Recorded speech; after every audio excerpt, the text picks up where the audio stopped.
What's up, guys? Welcome back to another video on Celestial Chess. In today's video, I'm going to be showing you another gambit that you can use on your opponents.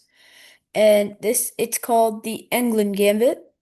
It happens when your opponent plays the queen's pawn, and it's a really nasty trick that I hope you will use on your opponents, whether you play your siblings, whether you play random strangers, or your friends, or whoever. But this is a really tricky opening, and you can even checkmate someone with it. So let's dive right into it. So, obviously I said that Gambit starts with the queen's pawn. So Void plays uh d4, the queen's pawn opening, right? So, um, basically. What black plays is e5, which basically is a free pawn, but then there is a nasty little trick here, right? So I'm gonna turn Stockfish off, so you can like tell me what the best moves are. So e5, right? Then obviously the most natural move is pawn takes pawn. Then you just attack with their knight, like nothing so out of the box. And then they will most likely defend with their knight.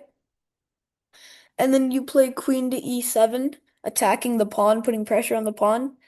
If they play bishop to f4, that means they have fallen in the trap.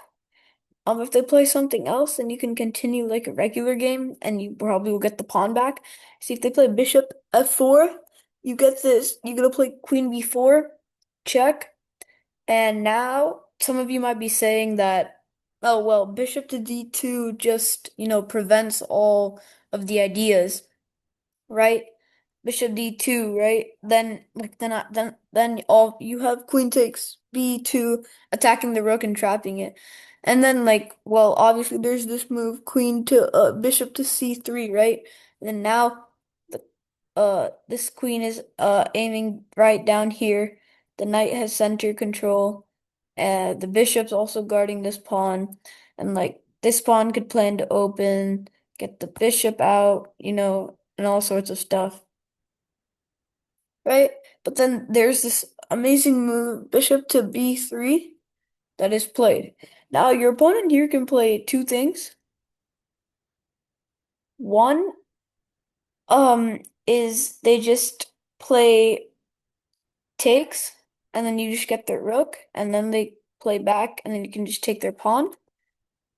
Or they play this move, queen here. Now, the funny thing is, um, you you can just play um bishop takes bishop, right? Attacking the queen. And if knight takes bishop, you get the rook, and then after knight block, you can play like queen takes pawn or something like that. If they play queen here, obviously there's a checkmate in one, which is the checkmate. And I've used this on tons of people, and they've either lost their rook, or they've gotten checkmated, or they've lost their bishop, right? So now I'm gonna turn Stockfish on and show you the defense of this. So, like I said, block, right? And then take the pawn here. Right, as you can see, the evaluation bar is showing a huge advantage for white, right? Because instead of playing bishop to c3, as you can see, it's a huge disadvantage. They should play knight here, which basically prevents anything from happening. Because if you do queen takes knight, then there's just bishop takes queen, and you can't. The attack's really stopped. So the only move you can really play is like bishop to b4, and then they just play rook to b1, and they attack your queen. Now, after queen here, they just have so many good moves. They have this, right? Threatening knight, they're threatening. They have this, right? That's threatening knight here. Then what? And then you probably have to take, and then you move your bishop back, and now white is completely winning, right? But it's hard that a lot of people will see knight to c3, as it's such an unusual move, right? I mean, that just blocks off your bishop, and it only allows it to keep going on this diagonal, and it just looks so weird. Um, but still, right? If they go bishop to c3, well then obviously there's it's just complete loss. Then there's queen here, then you have takes. All right, knight takes is the suggested move. Queen takes rook. There's knight block, and then queen takes pawn, like I said. And basically they'll try to develop, but it's really like no use as their king is completely trapped. Their knight's in a weird position. As you can see, the stockfish bar is at minus 5.1. You can eventually like play pawn up here, you know, push your bishop here, get your knight out here, maybe even castle, right? So there's a lot of ideas here. Um, right, so now let's see, right, after check, right, what happens, right, like instead of that, what happens if they just like, for example, if they queen block, right? Then basically it's just the same thing, right? You're losing rook, and if queen here, then they just have, this, all right, which is a bad move, right? And then some of you might be saying, well, what about knight here, right? But it's the same thing. You still lose a rook, so there's like really no point.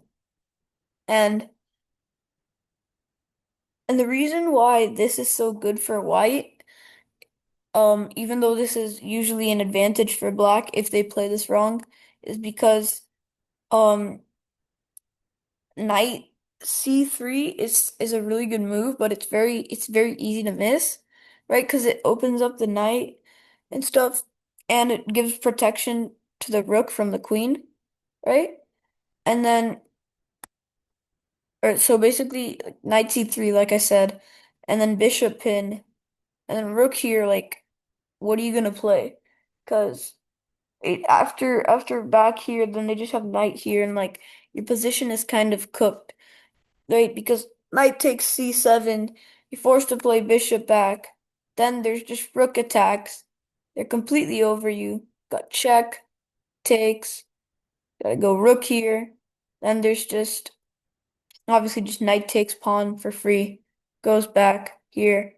Go here. They're probably planning something like queen they probably could plan like something like pawn push, then get the bishop out here, do a lot of stuff, maybe get the knight in, get the queen in somehow, right? Attack. And like it's very hard to defend in this position, right? So this is why it's sort of a risk to play the Englund Gambit, but if you do, and they fall for it, it's like a really uh good trap, right? And as you can see here on the left, it says the Englund Gambit. This move is rarely played as it considers unsound, right? And then, so a black's idea is to create an open game with practical chances. Um, and then, so it shows like the options here. We're just gonna run through them. Obviously, we already covered d takes pawn, and then there's also d5, but that just levels the game. And now you have like knight here. You have like pawn push and everything, right? And then e4 is just like your regular center game. Takes, takes, knight here, all that good stuff, right? And then there's knight f3, which is a good move, but then it just falls to this, and then there's push, and then you can just defend. And this just turns into a sort of uh a mixed queen's pawn game, right? Then you can play like a sort of Slav. There's knight here and everything.